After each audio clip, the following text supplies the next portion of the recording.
The debate over Jesus as a refugee is a moot point.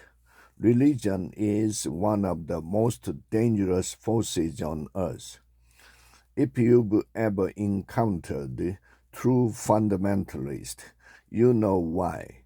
When you combine eternal stakes with absolute certainty, it produces the kind of people who are happy to be cruel in the name of God. In fact, they can view their cruelty as a form of kindness. If they treat you with decency, doesn't that make you comfortable in your sin? It's important for them to take opportunities to confront people when you can.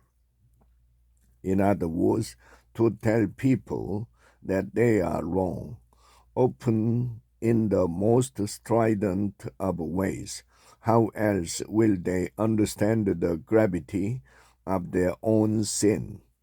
To the fundamentalist, disagreement is proof of apostasy. But it can be even worse than that. If you are wrong, then you might lead other people into error, and that makes you dangerous. That's one reason fundamentalists of all stripes are often such jealous censors. A fundamentalist can see every person who's wrong as a kind of a patient zero in a potential pandemic of paganism, and don't think for a moment that fellow believers are spared the fundamentalist ire. They're a cheap target. They have no excuse for their errors, and they receive the most betrayal of all. The same principle can be applied to secular fundamentalists. Perhaps you've met them, the people who define themselves through their individual politics, who show a kind of sneering contempt for dissent and are very, very concerned with who is performed and who is not. Nothing I'm saying is original. I'm relaying an observation that's been true since the first spark of faith in the human heart. There is a quiet, dark voice that whispers, "You are right, they are wrong. It is best for everyone if you rule." Now, let's talk about the Christmas story. Every year, like clockwork,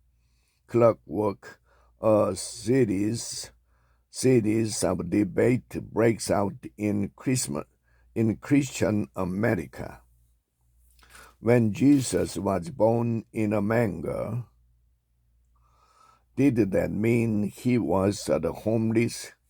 When Jesus fled with his family to Egypt to escape the King Herod's order to kill all baby boys in the region of Bethlehem, did that mean he was a refugee? And when his family lived in Egypt until Herod died, did that mean he was an immigrant? You can see why the debate matters, whether or not you are a believer. If the man Christians believe is the Messiah, part of the Trinity, the maker of heaven and earth, wasn't just human, but also a human of low social status in the ancient world, and never elevated himself to any position of power on the earth, then that had immense implications for believers who want to imitate Christ.